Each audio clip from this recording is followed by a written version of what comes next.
Welcome to The Explainer. Today, we're tackling an absolute heavyweight of a theological puzzle: predestination versus free will.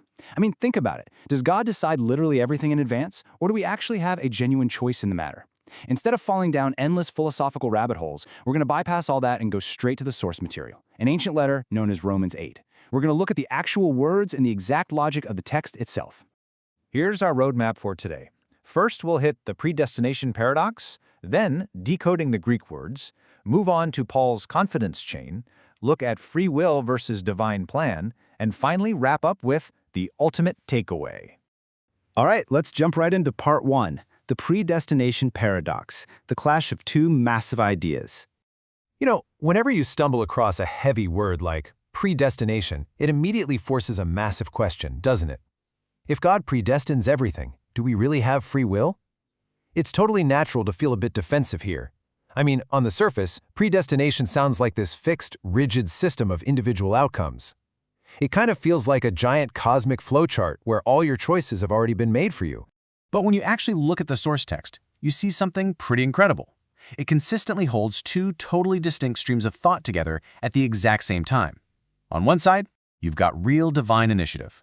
God chooses, God draws, and God opens hearts. But right alongside it, you have real human free will. The text urgently appeals to humanity with phrases like, "Choose this day whom you will serve." The source doesn't treat us like passive, robotic objects. It repeatedly shows this dynamic where God initiates, humans genuinely respond, and real accountability remains completely intact. So how on earth do these two things fit together? That brings us to part two, decoding the Greek words, where we'll do some microscopic linguistics. To really figure this out, we need to strip away centuries of heavy philosophical baggage and look right at the original language in Romans 8. Take the English word predestined. It actually comes from the Greek word proorizo. Literally translated, it means to determine beforehand or to mark out a boundary in advance.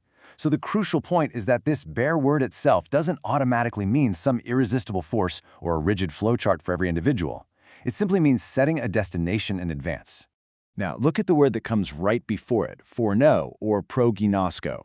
In modern English, foreknowing basically just means having information about the future, right? Like reading tomorrow's newspaper today. But in biblical usage, knowing implies an intimate, relational bond. It's a covenant-style knowing in advance. Think of it like God setting his relational love on a people long before the fact. When you put these original words back into Romans 8, a massive paradigm shift happens. The text says, "For those God foreknew, he also predestined to be conformed to the image of his Son." Wait, predestined to what? Notice it absolutely does not say predestined to be saved versus lost. No, the destination is Christ-likeness. It's an entirely transformed identity. It's actually about what the saved are universally destined to become, not some mechanical sorting hat deciding who gets saved. Moving right along to part 3, Paul's confidence chain, looking at the logic of assurance. Now that we've put those individual words under a microscope, let's zoom out to the actual sentence structure. The author Paul creates this incredible 5-step progression: foreknew, predestined, called, justified, glorified. Let's move to and see how this builds, because this is definitely not a cold, philosophical flowchart designed to figure out who gets excluded. Actually, scratch that. It's more like a confidence chain. If you're in Christ, your future is absolutely guaranteed. Paul is tracing the certainty of God's redemptive work from eternity past all the way to glorification in the future, just building massive, unshakable assurance. All right, part 4, free will versus divine plan, putting all the pieces together. Zooming out even further to the broader theological implications, we can actually categorize predestination into 3 distinct layers based on the source text. Now, what's really interesting about this slide is how it breaks it all down.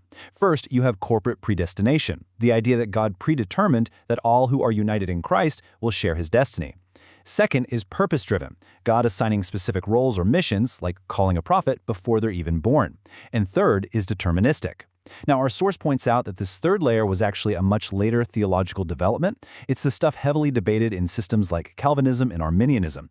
Since this is just an explainer, we aren't taking sides on that later debate at all.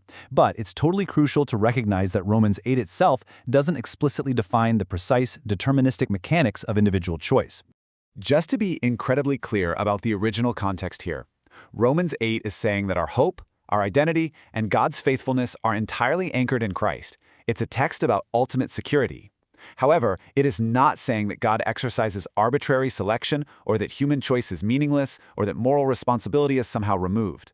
And we know this for sure because just 2 chapters later, the exact same author writes, "Whoever calls on the name of the Lord will be saved." See? Strong divine initiative and strong human response held together beautifully.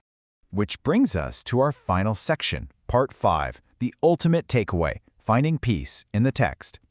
So how do we actually find peace in all of this? Well, Romans 8 was never written to settle endless philosophical debates. It was written to prove to you that God isn't just making up your redemption on the fly. Here is the practical weight of its source. First, your salvation isn't fragile if you are in Christ. Second, the end of your story, that ultimate destination of Christlikeness, is completely secured. Third, the real, genuine invitations found all throughout the text keep the response intensely personal. And fourth, the relationship isn't forced. Faith is deeply, deeply meaningful. This brilliantly illustrates our entire journey today. Just listen to this powerful synthesis quote from our source material. God is fully committed to saving you in Christ, and you are fully invited to remain in Him. That sentence right there is the perfect harmony between divine initiative and human response. God has set the ultimate destination, and He's faithfully bringing His people there, all while maintaining a deeply personal, invitational relationship with us. As we wrap up this explainer, I want to leave you with one final, provocative thought based on everything we've uncovered. Ask yourself, are you looking at your destination, or are you just worrying about the map? When you finally strip away centuries of arguments and look right at the original words, the message is one of profound assurance, not rigid limitation. The destination of glory is completely guaranteed for those who take the journey. Thanks so much for exploring the mechanics of this ancient text with me today.